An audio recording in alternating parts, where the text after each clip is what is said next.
In the year 1609, science's lights began to shine at Padua city in a modest house. Galileo Galilei set out to prove the sun is still on the moon. The sun is still on the moon. The earth is on the moon. The earth is on the moon.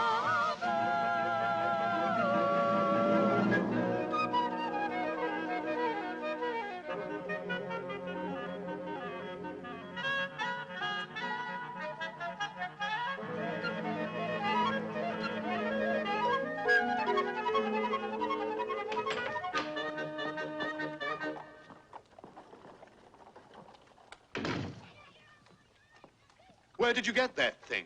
A coachman brought it. Who sent it? He said at the court of Naples. I don't want their stupid presents. Illuminated manuscripts, a statue of Hercules the size of an elephant. They never send money. But isn't this an astronomical instrument, Mr. Galilei? It's an antique, too.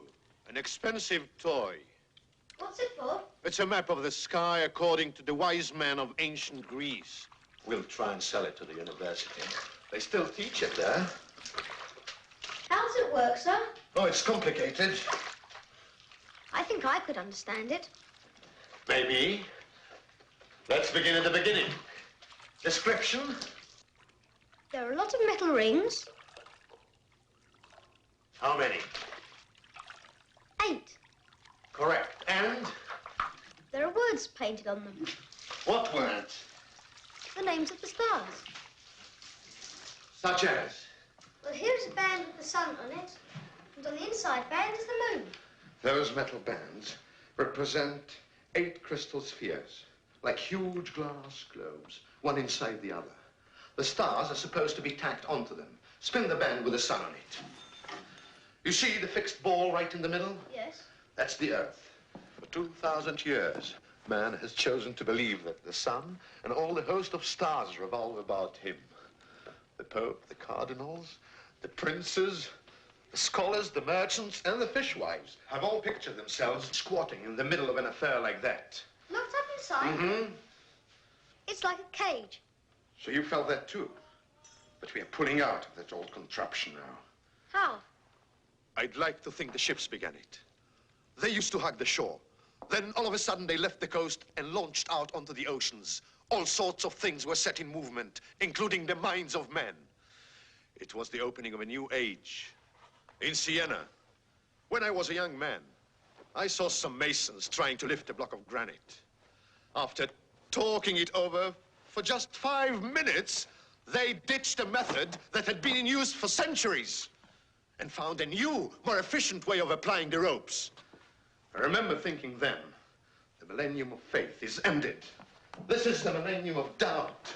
Everything is called in doubt today. Everybody at last wants to know, why is this, how's that? That's what the books say, but let's see for ourselves. I predict that in our time, astronomy will become the talk of the marketplace, and that the sons of fishwives will go to school. And with any luck, they'll learn that the earth rolls round the sun, and that the Pope, the cardinals, the princes, the scholars, the merchants, and the fishwives, their mothers, are rolling with it. The stars must now positively be regarded as spinning rocks hurtling through darkness. It seems clear. This star we live on moves at an inconceivable speed, but are we frightened? No, we are in favor. What does the poet say, Andrea? Oh, early morning. Oh, early morning of beginnings. Oh, breath of winds that cometh from new shores. But I can see with my own eyes. that the sun comes up in one place in the morning and goes down in a different place in the evening. It doesn't stand still. I can see it. You see nothing. All you do is gawk. Gawking is not seeing. No, that's the sun.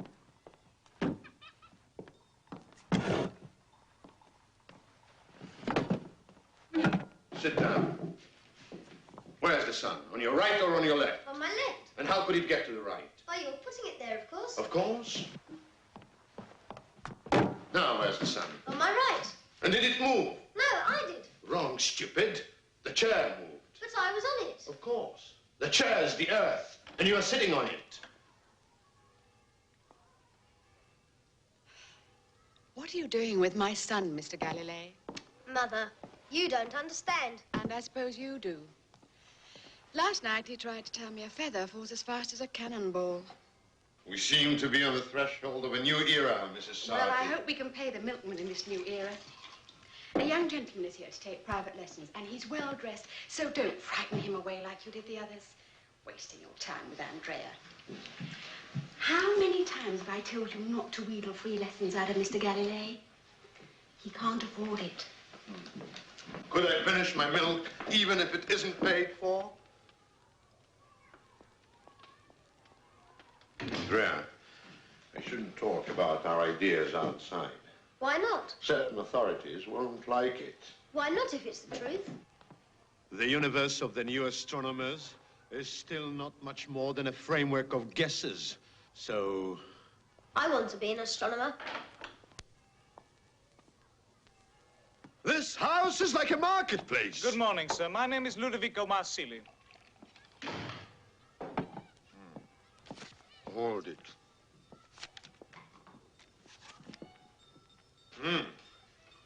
You came by way of Holland, and your family owns property in the Campania.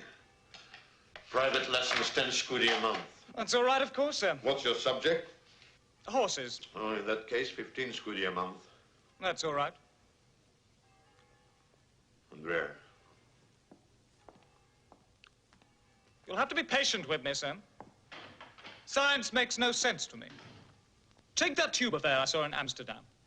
It had a green leather casing and 2 pieces of glass, one at each end. One bulged and the other was like that. As far as I conceived, one reduces, the other enlarges. Any normal person would expect them to cancel each other out, but they didn't. Things look 5 times as large as life. What sort of things did they enlarge? Church steeples, pigeons, boats, anything at a distance. Did you look through it yourself? Yes, sir.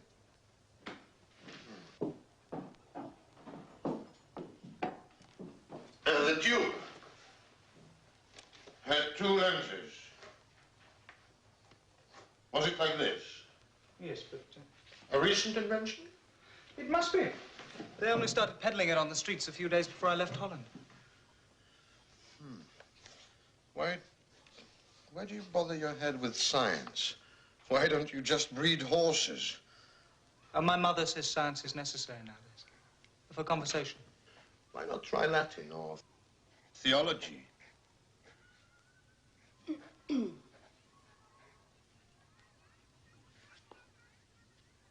I'll see you on Tuesday afternoon.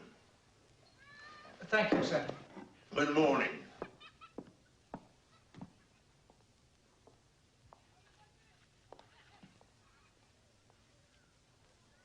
Don't look at me like that. I took him, didn't I? I caught your eye just in time. The treasurer of the university is here to see you. Mr. Priuli?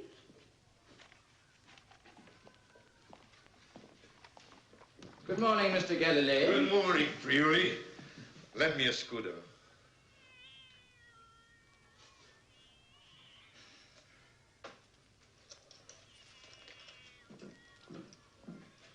Sarti, give this to Andrea. Tell him to run to the spectacle maker and bring me 2 lenses. Here are the measurements.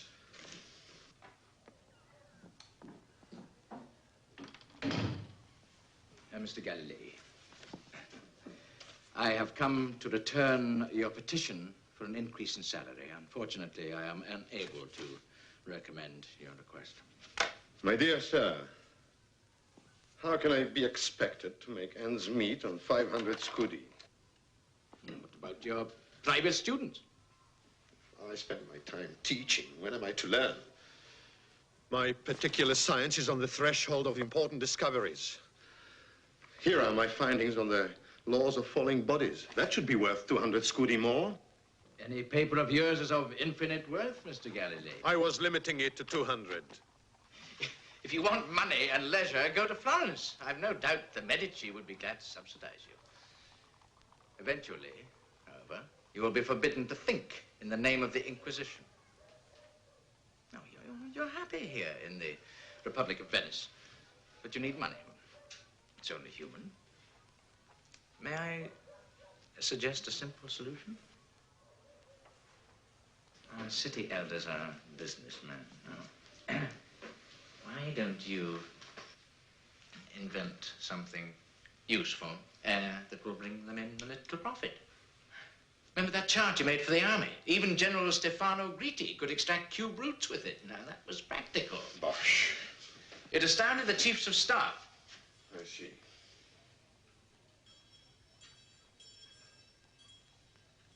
Priuli? I may have something for you.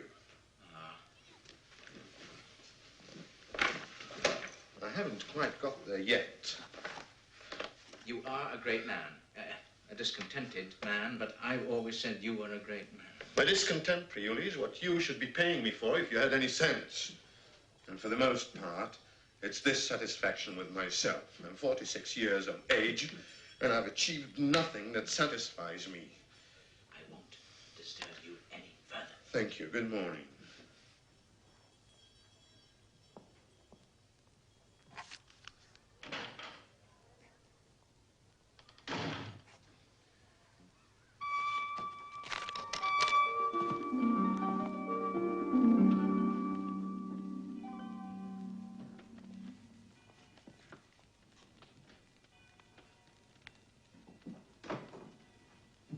One scudo wasn't enough. I had to leave in my jacket before he'd let me take them away. How will you get through the winter without a jacket? We'll get it back someday. Give them to me.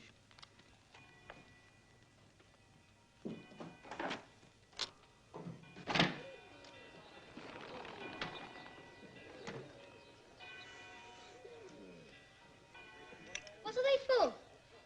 Well, something for the Senate.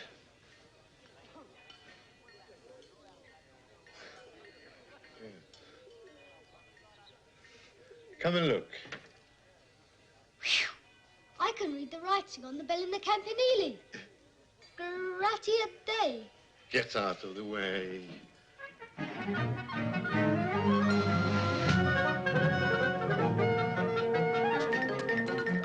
No one's virtue is complete. Great Galileo likes to eat. You will not resent, we hope, the truth about his telescope.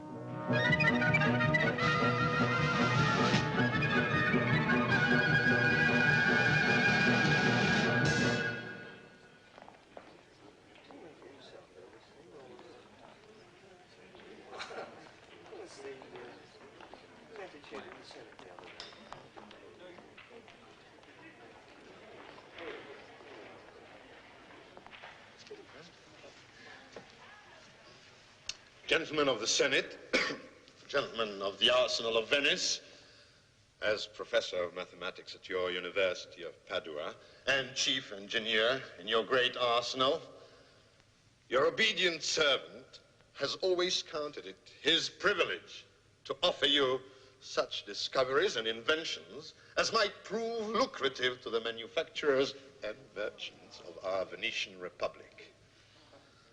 Thus, I tender you this, my optical tube or telescope, manufactured in your great arsenal and constructed on the most scientific and Christian principles, the product of 17 years patient research.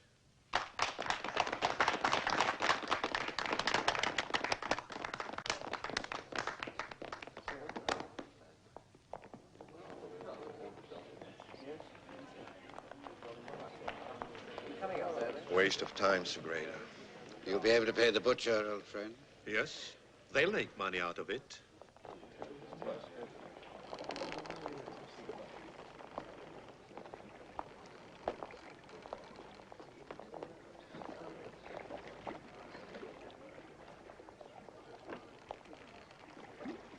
Gentlemen, our republic can congratulate itself.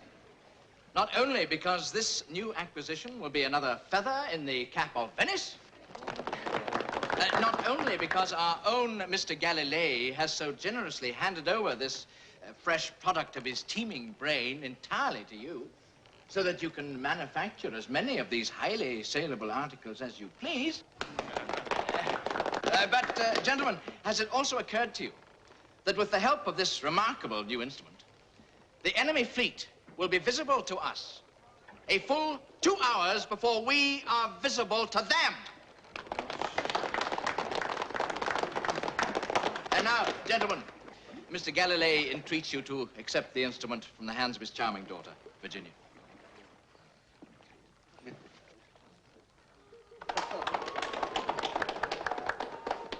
I don't know that I can go through with this farce.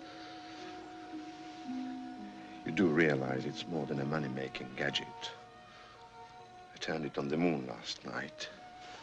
Astronomy has been held back for 3 generations for lack of a thing like this. Mr. Galilei.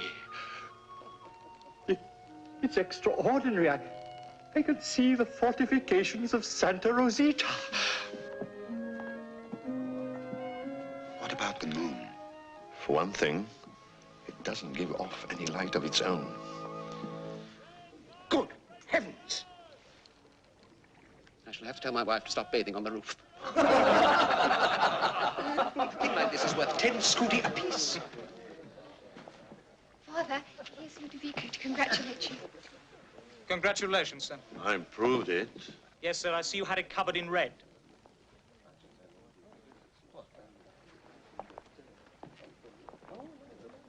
Do you know what the Milky Way is made of? No. I do. Congratulations, Mr. Galilei. Your extra 500 scudi a year are secure. Oh, of course, the 500 scudi. Isn't it a pity a great republic always has to find a pretext to reward its great men? What incentive would great men have otherwise? Mr. Galilei. Congratulations, Mr. Galilei. Well done. Well done, sir. That's marvelous. Did I do it all right? Seemed all right to me. I think they're pleased with Father. I think I'm beginning to understand something about science. January 10, 1610. Galileo Galilei abolishes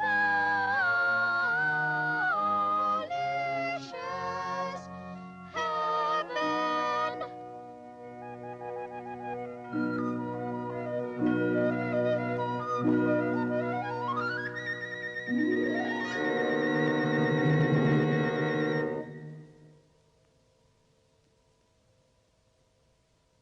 The edge of the crescent is jagged. All along the dark part, near the shiny crescent, bright particles of light keep appearing, one after the other, and growing larger, and finally merge with the bright crescent. How do you explain those spots of light, my friend? It can't be true. It is true. The high mountains, Segredo. On the moon. Yes. Gigantic mountains. The spots of light are peaks catching the rising sun. The slopes of the mountains are still dark. If you look again, you can see the sunlight moving down from the peaks into the valleys. But this gives the lie to all the astronomy that's been taught for the last 2,000 years. Yes, what you're seeing now has been seen by no other man beside myself. But the moon can't be an Earth with mountains and valleys like our own. Any more than the Earth can be a planet. The moon is an Earth with mountains and valleys. And the Earth is a planet. Simply another heavenly body, one among thousands. As the moon appears to us, so we appear to the moon. From the moon, the Earth looks sometimes like a crescent, sometimes like a half globe, sometimes a full globe, and sometimes it's not visible at all.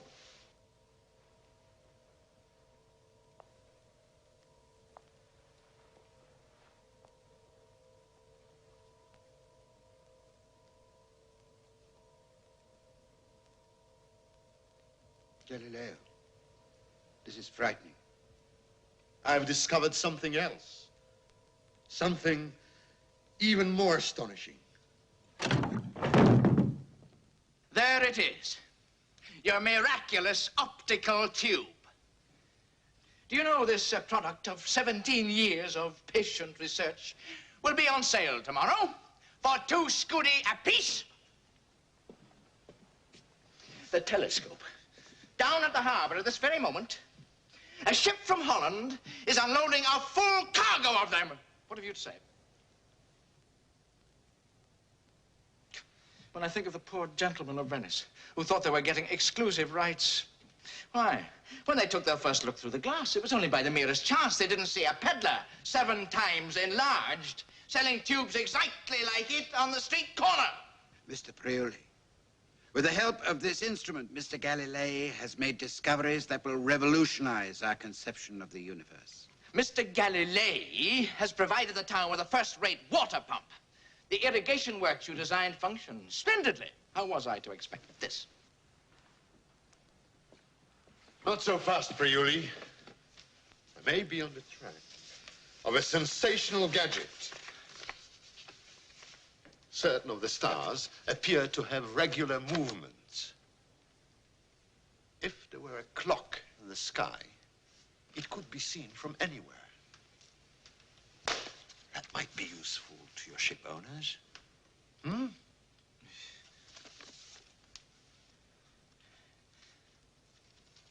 No, I won't listen to you. I listened to you before.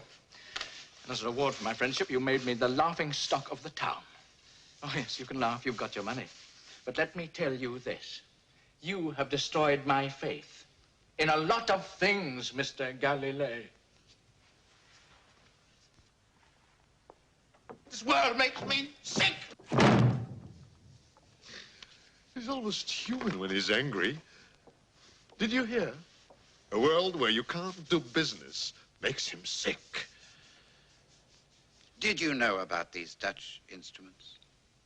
I'd heard about them, but the one I made for the arsenal was twice as good as any Dutchman's. Besides, I needed the money. How can I work with a tax collector on the doorstep? And my poor daughter will never acquire a husband unless she has a dowry. Besides, I like books, all kinds of books. And you know I don't think well unless I eat well. I get my best ideas over a good meal and a bottle of wine. If only I could have 5 years to do nothing but research. What about Copernicus's theory that the Earth rotates around the sun? I noticed something through the telescope on Tuesday, which might prove a step towards even that. There are 4 lesser stars near Jupiter. I happened on them on Monday, but didn't take any particular note of their position. On Tuesday, I looked again. I could have sworn they'd moved. I've recorded their positions.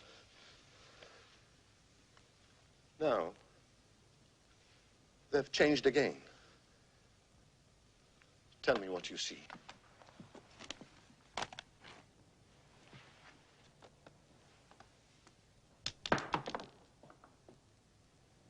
I see 3.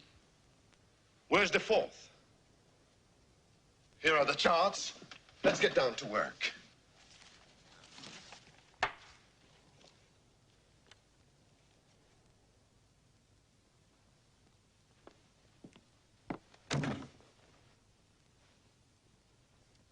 The 4th have moved round behind Jupiter where we can't see it. That means there's a small star revolving round a big star. Jupiter can't be fixed to anything if there's another star revolving round it. Where are the crystal spheres now that the stars are supposed to be fixed to? Nowhere.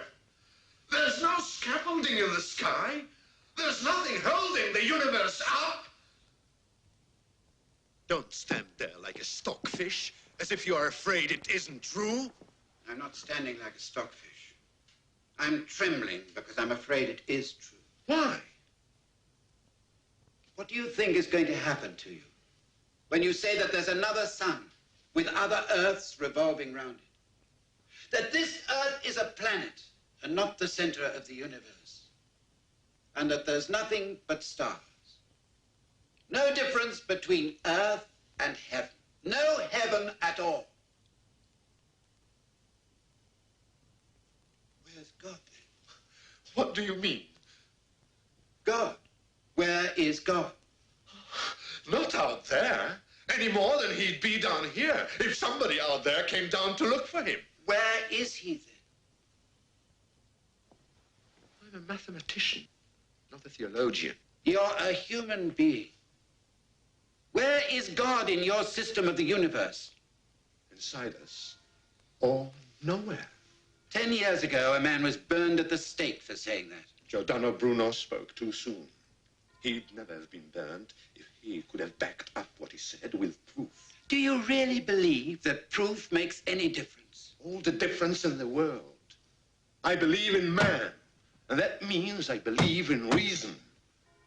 Without that belief, I wouldn't have the strength to get out of bed in the morning.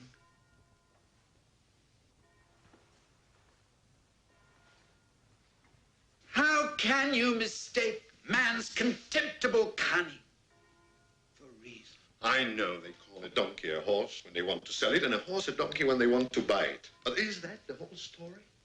If I were to drop a stone and tell people it didn't fall, do you think they'd accept it? No. The seduction of proof is too strong. In the long run, no one can resist it. Good morning, Father. Up so early? I'm going to Matins with Mrs. Sarti. Ludovico's coming too. How was the night, Father? Clear? May I look through the tube? What for? It isn't a toy. I know that, Father. What did you find? Some little specks by the side of a big star. I must find a way of drawing attention to them. Perhaps I'll call them the Medicean stars to please the Duke of Florence. By the way, we may move to Florence. I've written to His Highness asking if he can use me as court mathematician. Shall we live at court, Father? Galileo. My dear Sagredo, I must have time to work out my proof, and I need my comforts. My only worry is the Duke may not take me. Surely he'll take you, Father, with those new stars. I'm not used to writing letters to important people. Do you think this will do?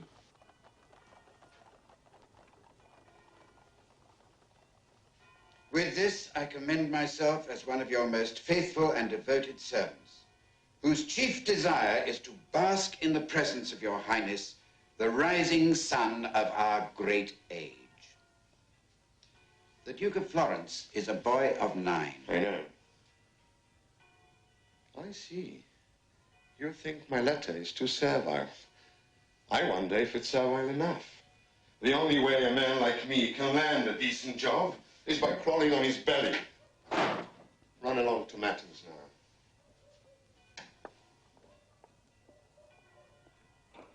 Galileo, don't go to Florence. Why not? It's ruled by monks. There are scholars, too. Lackeys. I'll take them by the scruff of the neck and make them look through my tube. Even monks can be seduced by proof. Galileo, you're setting out on the road to disaster. You're suspicious and skeptical in science, but in politics you're as naive as your daughter. How can those in power leave a man at large who tells the truth, even about the remotest stars? Can you see the Pope calmly writing down in his diary, 10th of January, 1610, heaven abolished. A while ago, when you were at your telescope, I saw you tied to the stake. And when you said you believed in proof, I smelled burning flesh. If they'll have me, I'll go.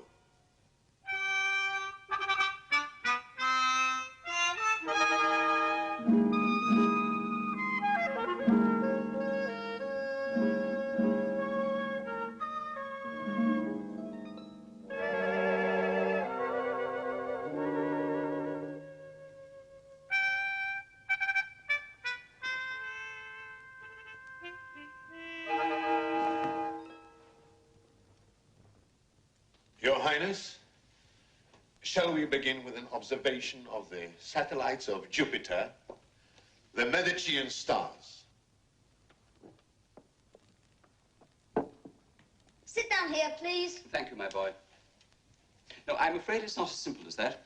Before we use your celebrated instrument, Mr. Galilei, we beg the favor of a disputation. Subject, can these moons exist? A formal disputation? Why don't you just look through the telescope and see for yourselves? Here, please. Yes. You are aware that your proposition, that there are stars revolving round some center other than the Earth, that there is nothing holding the universe up, is in contradiction to the wisdom of the ages? Yes. Apart from my mathematical friends' reservations as to whether these moons are possible, I, as a philosopher, ask you, are they necessary? Aristoteli, divini, universal. Shall we speak in everyday language? My colleague, Mr. Ferrazzoni, doesn't understand Latin. Does that matter? Yes. The debate will be less brilliant, but it's your house. The cosmos of the divine Aristotle, with its crystal spheres and their mystical music, is an edifice of incomparable order and beauty. Why should we go out of our way to look for things which can only strike a discord in that ineffable harmony? Your Highness, would you care to observe these unnecessary and impossible stars through the telescope? Mr. Galilei, nobody doubts that your brainchild, or shall we say your adopted brainchild, is brilliantly contrived, but one is tempted to observe that if your tube shows something that cannot exist, it must be a rather unreliable tube. How's that? With the utmost deference, Mr. Galilei, I suggest that what one sees in your eyeglass and what is in the heavens might be two entirely different things. Admirably put. Great restraint. They think we painted the Medicean stars on the lens. Are you accusing me of fraud? We wouldn't dream of it in the presence of His Highness. Is there something wrong with my stars? Your Highness's stars are fine. The gentlemen are only wondering whether they really exist. Can you see the claws on the Great Bear? Yes, and everything on the bull. Are you gentlemen going to look or not? Certainly.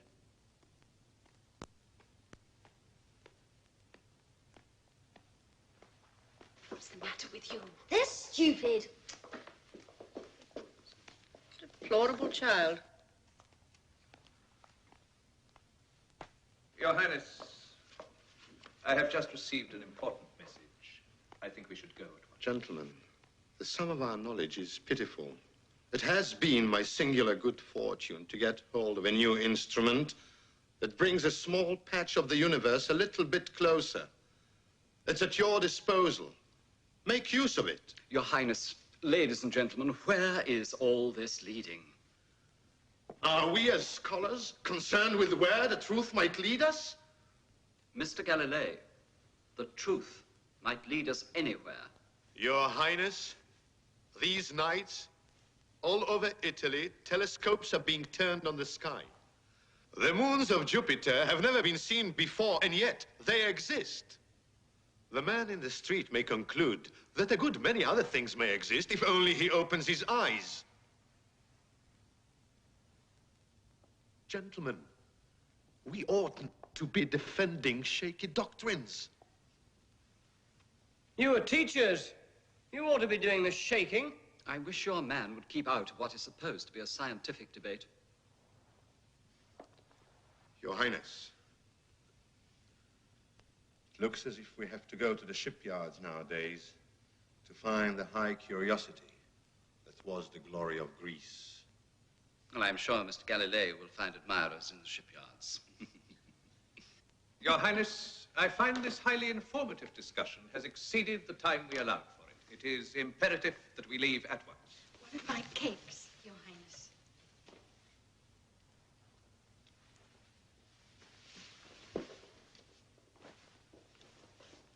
But you need only to look through the telescope. His Highness will, of course, seek the opinion of the greatest living authority, Christopher Clavius, astronomer-in-chief at the Papal College in Rome.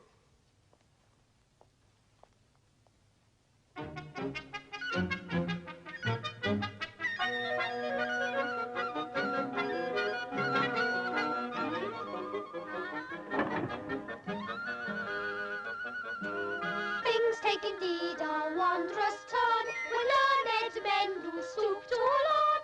Clavius, we are pleased to say, upheld Galileo.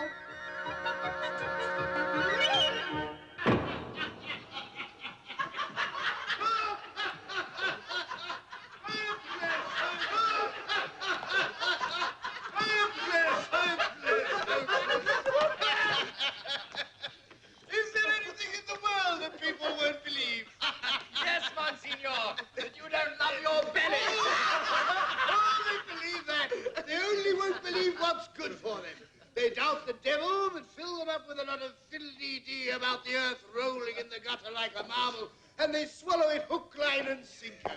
Sancta simpliciter. Oh, the earth's going round too quickly. May I hold on to you, Professor? Mother Earth's been at the bottle again.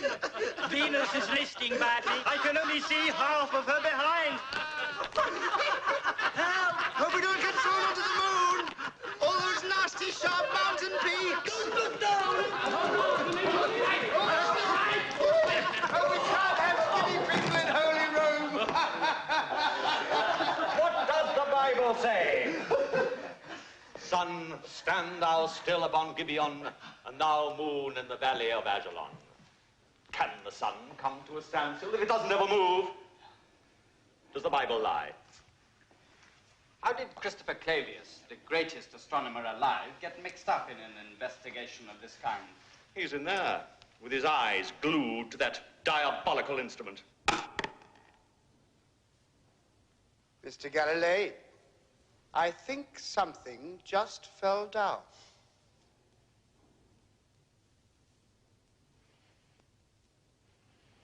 Are you sure, Monsignor, that it didn't fall up?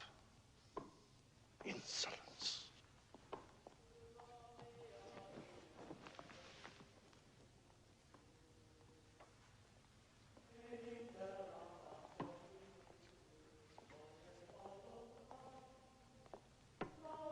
Aren't they out yet?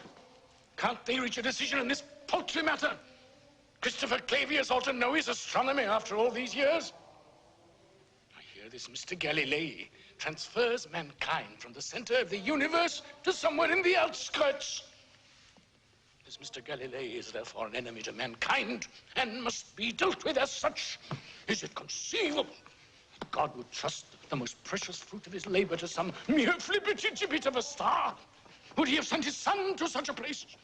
How can men be so perverse as to listen to something that's told them by some slave of the multiplication table? The gentleman is over there.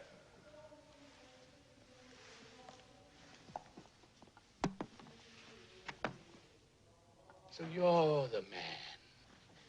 Yeah, my eyes are not what they were, but I can see you bear a striking resemblance to the man we burned. What was his name? Your Eminence, the doctor said you mustn't excite yourself. So you have degraded the earth in spite of the fact that you live by her and receive everything from her. Well, I won't have it. I won't be a nobody on some nondescript star, twirling briefly hither and thither. I tread the earth, and the earth is firm beneath my feet. It stands still and is the center of the universe, and I am in the center, and the eye of the Creator is upon me. About me, fixed to the crystal spheres, revolve the lesser lights of the stars, and the great light of the sun, created to illumine me that God might see me. Man, the supreme work of God, the central figure, in his own image, created he him immortal and Your Eminence, you have overtaxed yourself.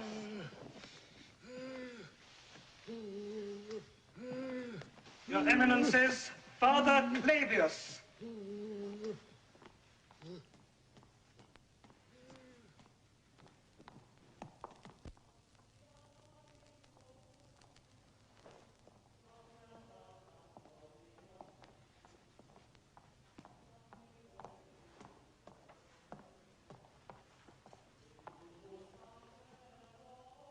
He is right.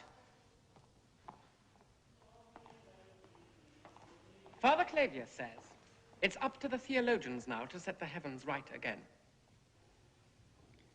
You've won.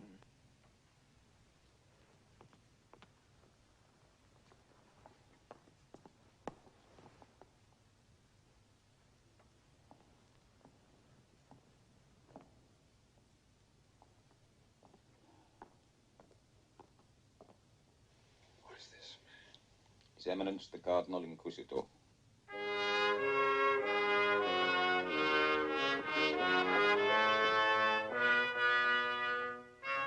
When Galileo was in Rome, the cardinal asked him to his home,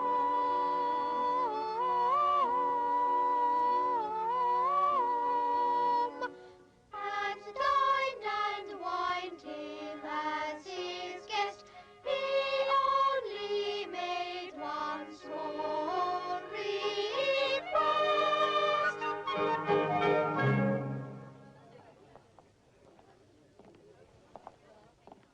I won't dance with anyone but you, Ludovico. You're showing some lace.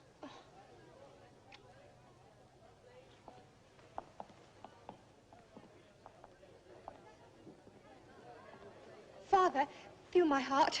Oh, it's thumping. Oh, I want to look beautiful. You'd better. If you don't, they'll start saying all over again that the Earth doesn't turn. It doesn't turn, sir.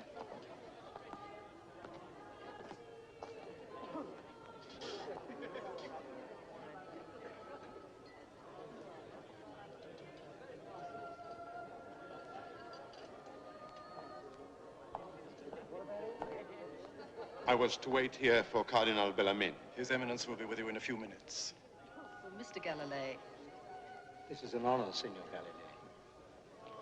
Congratulations. Thank you. Run along and enjoy yourself.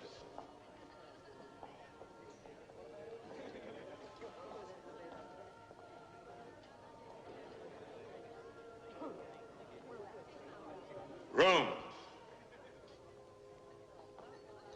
Big party. 250 guests, Mr. Galilei. The first carnival after the years of the plague. All the great families of Italy are represented here this evening. The Orsinis, the Granottis, the Tassis, Cesarinis, the Guidis, the Lastricatis. Ah, their Eminences, Cardinals Bellarmine and Barberini.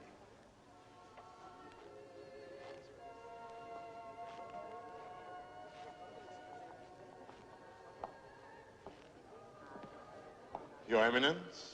Mr. Galilei, Cardinal Barberini. Your Eminence.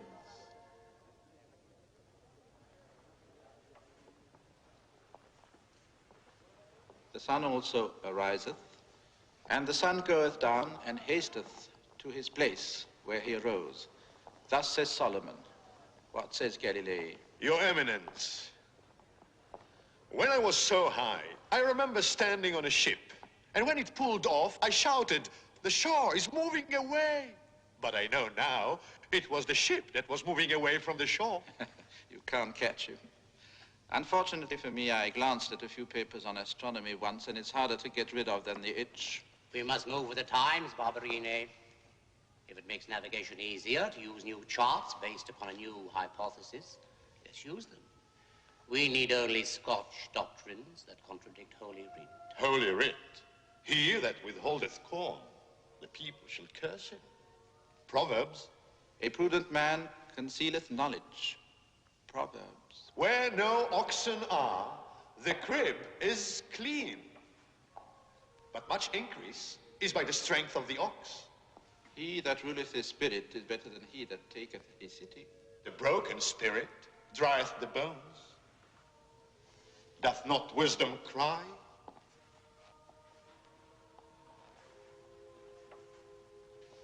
Can one go upon hot coals and his feet not be burned?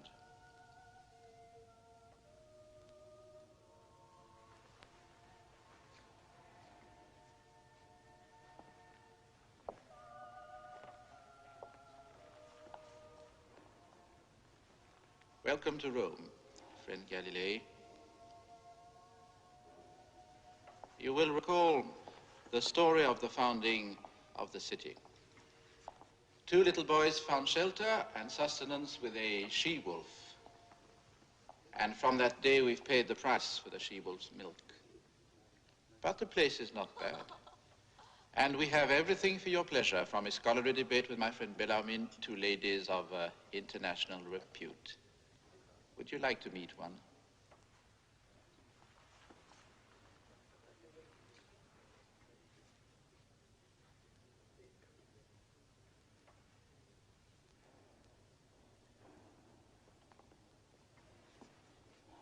No. He prefers a serious discussion. Very well. Are you sure, friend Galilei, that you astronomers aren't just trying to make astronomy easier for yourselves? You speak in terms of circles, ellipses, and uniform velocities, simple movements that the human mind can grasp. Very convenient. But suppose Almighty God had taken it into his head to make the stars move like that. What would become of your calculations then? Your Eminence, if God had created the world like this, he would have made our minds like this too, so that we could grasp it. I believe in reason. I consider reason inadequate. He's too polite to tell me he considers mine inadequate. What is one to do with him? Butter wouldn't melt in his mouth. All he wants to prove is that God made a few mistakes in astronomy. God didn't work hard enough before he composed Holy Writ. My dear friend. Don't put anything down. This is a scientific discussion among friends. Don't you think it likely the Creator knows more about his work than the created? Man may misread not only the heavenly bodies, but the Bible as well. The interpretation of the Bible is a matter for the ministers of God. You don't answer? Tonight, the Holy Office has decided that the theory of Copernicus, according to which the Earth moves round the sun, is false, absurd, and heretical. I am charged, Mr. Galilei, to admonish you to relinquish this opinion. Would you repeat that? His Eminence Cardinal Bellarmine to the aforesaid Galileo Galilei. The Holy Office has decided that the theory of Copernicus, according to which the Earth goes round the sun, is foolish, absurd, and heretical. I am charged, Mr. Galilei, to admonish you to relinquish this opinion. What does this mean? The Collegium Romanum confirmed my observations. Yes, they were most complimentary to you. But the satellites of Jupiter, the phases of Venus. The Holy Office formulated its decree without taking these particulars into account. In other words, the future of all scientific research is completely... Completely assured, Mr. Galilei. It is not given to man to know the truth, but it is granted him to seek after the truth. Science is the legitimate and beloved daughter of the Church. She She must have confidence in the church. Be realistic, friend Galilei, and so shall we. We need you more than you need us.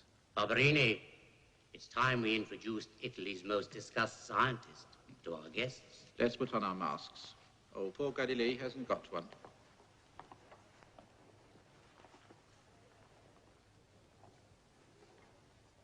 Did you get his last sentence? Yes, have you got what he said about believing in reason? The interview take place?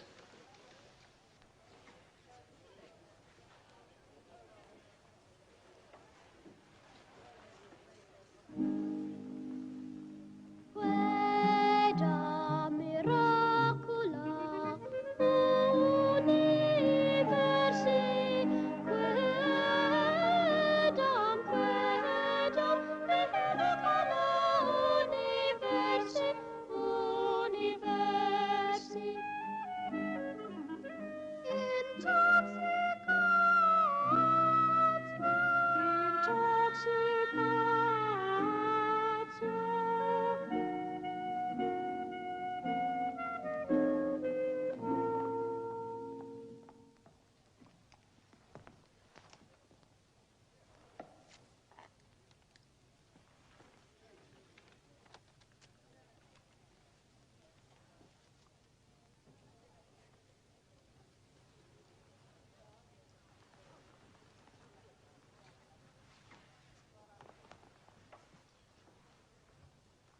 Well, my daughter,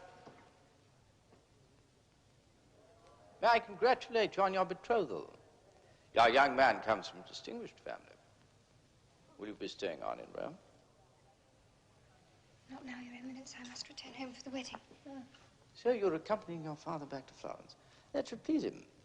Mathematics is a cold housewife. Your youth and warmth will keep him down to earth.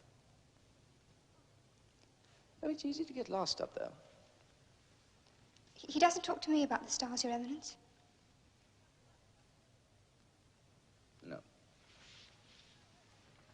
They don't eat fish in the fisherman's house.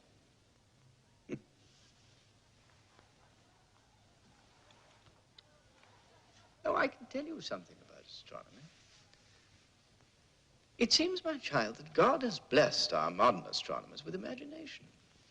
Oh, it's getting quite alarming. Compared to their picture of the world, our old picture is like a mere miniature, such as might hang round the neck of a charming young lady. The gentlemen of the Holy Office are worried that a prelate or even a cardinal might get lost in such enormous spaces. The Almighty might even lose sight of the Pope himself.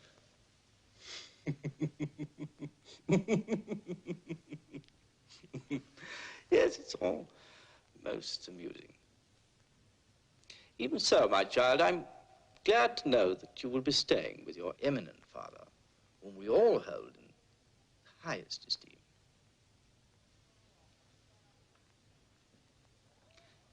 I wonder, do I know your father confessor? Father Giacomo of St. Ursula's in Florence, Your Eminence.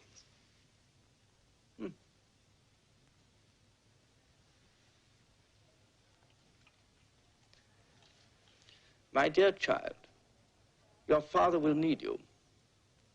Not so much now, perhaps, but one of these days.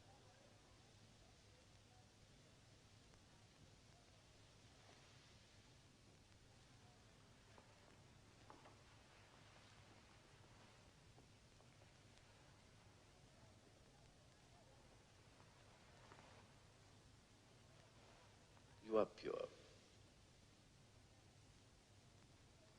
And there is strength in purity. Greatness is sometimes, indeed often, too heavy a burden for those to whom God has granted it. What man is so great? He has no place in a prayer. But I'm keeping you. Your fiancé is going to be jealous. And I'm afraid that your father will never forgive me for holding forth to you about astronomy.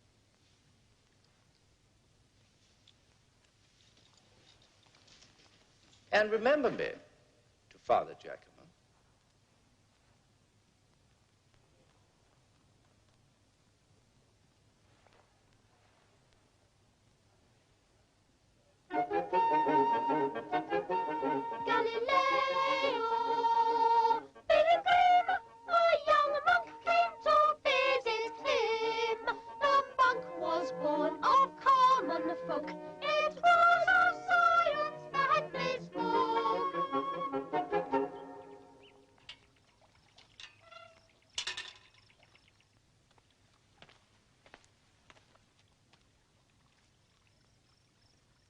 Mr. Galilei?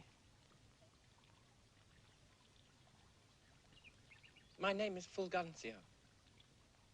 I'm a student of physics. For 3 nights, I have been unable to sleep.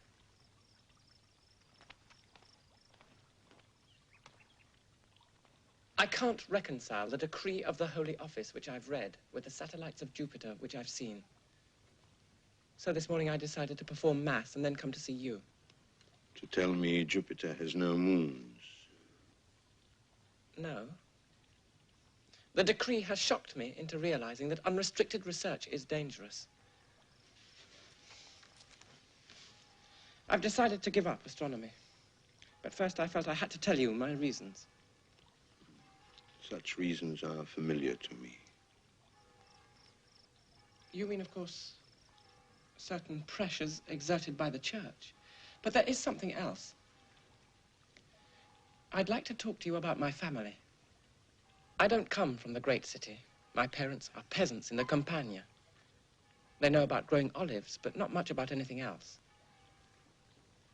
Often these days, as I observe the phases of Venus, I can see my mother and father and sister sitting by the stove at home, under rafters blackened by the smoke of centuries. I can see the spoons in their roughened hands. They're very poor. But underlying their poverty, there is a sort of order, routine, rhythm. My father's back wasn't bowed all at once, but little by little each year. Regularly, year after year, childbearing made my mother more and more sexless. What gives them the strength to sweat with loaded baskets up the stony paths, to bear children, even to eat, is the sense of stability, of necessity, which they get from the sight of the trees turning green every year, from the sight of the soil, and the little church. They've been told the eye of God is on them, and that the whole pageant of the world was written around them that they might be saved. Well, what would they say if I told them that they're living on a little chunk of stone spinning in empty space around a second-rate star? What would be the use of their patience then, of their acquiescence in their misery? What comfort would there be in Holy Scripture which demonstrates the necessity of their submission and their sweat, if Holy Scripture is shown to be full of error? No, they'd feel they'd been cheated. I can see their eyes waver. I can see them put down their spoons on the table. Hunger is just going without food, not a test of strength, they'd say. Effort is just bending and carrying, not a virtue. So can you wonder if I see in the decree of the Holy Office a noble and motherly compassion, a great magnanimity?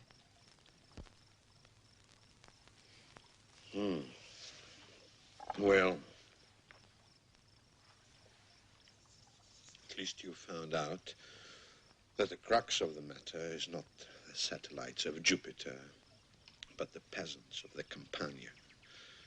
And don't talk to me about the beauty that radiates from suffering. Do you know how a pearl develops in an oyster? A jagged grain of sand gets inside the oyster shell and makes its life unbearable.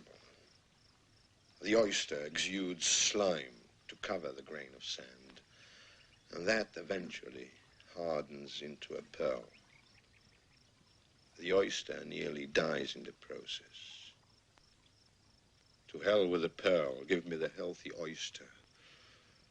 Virtues are not the monopoly of poverty. If your parents were prosperous and happy, they could develop the virtues of happiness and prosperity. Do you want me to lie to your people?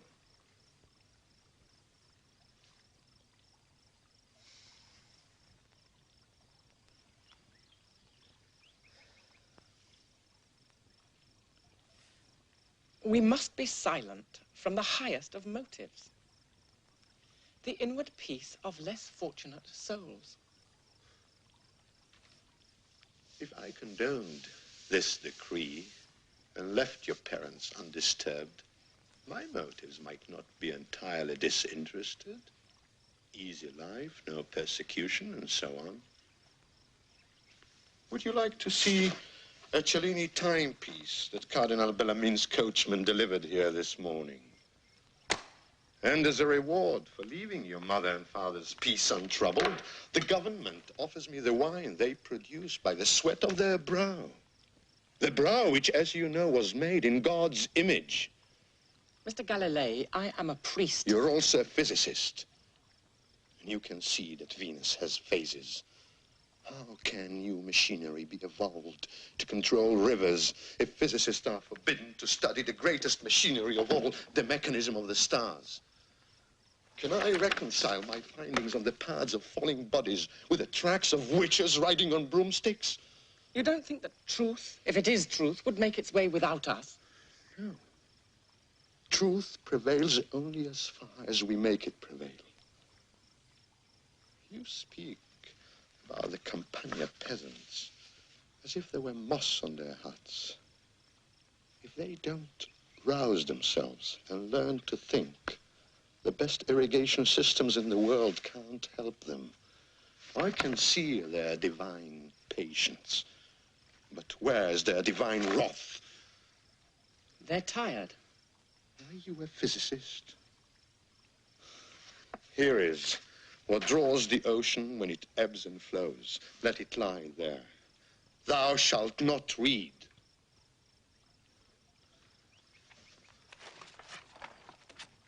Already. You are a physicist. An apple of the tree of knowledge. He can't wait. He wolfs it down. He'll rot in hell for all eternity, and yet look at him. Where are his manners?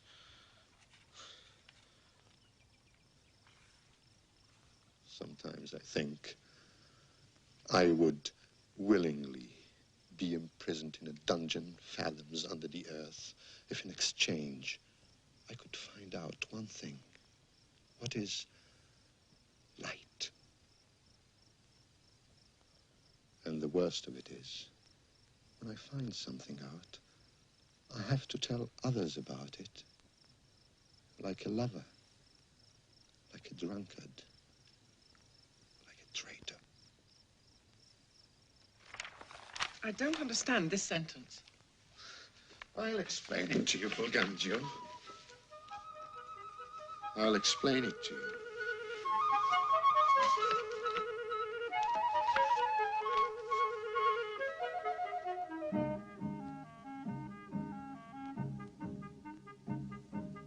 For 8 long years with tongue in cheek, of what he knew he did not speak.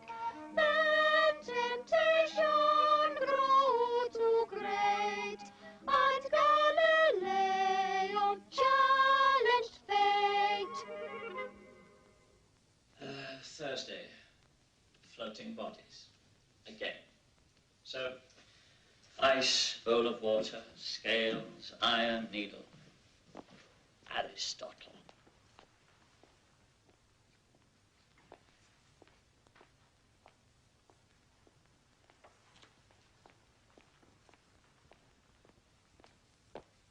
Ludovico likes entertaining. This is for the long dining table. It's got to be perfect. His mother notices every stitch. She's not too happy about Father's books, any more than Father Giacomo. Oh, he hasn't written a book for years. In Rome, a long time ago, a very important ecclesiastic told me things about astronomy. Virginia, I want to talk to you about your marriage. You're such a young thing. You have no mother. And your father just puts pieces of ice on water. A marriage is too serious a business. I wouldn't ask your father questions about your marriage. He always says such dreadful things. And always at mealtimes when the young men are there. He hasn't half a scooter's worth of shame in him. Never has had. I'm thinking of what the future has in store. I think you should go to see a real astronomer at the university and have him cast your horoscope so you know where you stand. What are you laughing at? Because I've been already. Tell me. Well, I've got to be very careful for the next 3 months because the sun is in Aries.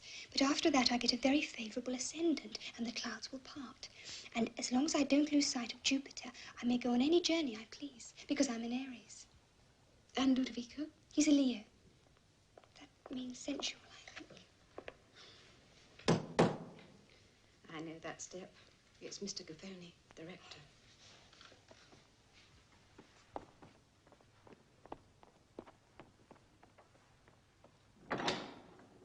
Miss Galilei. Mr. Gaffoni. Just thought I'd bring you a book that might interest your father. It's about the great issue of the moment. Oh, for heaven's sake, don't disturb Mr. Galilei. I can't help feeling that every minute taken from that great man is a minute stolen from Italy. Now just put the book into your little hand and disappear on tiptoe. Afternoon.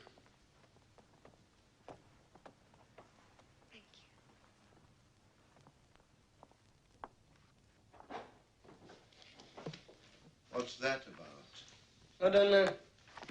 Demaculis Ah, it's on the sunspots. And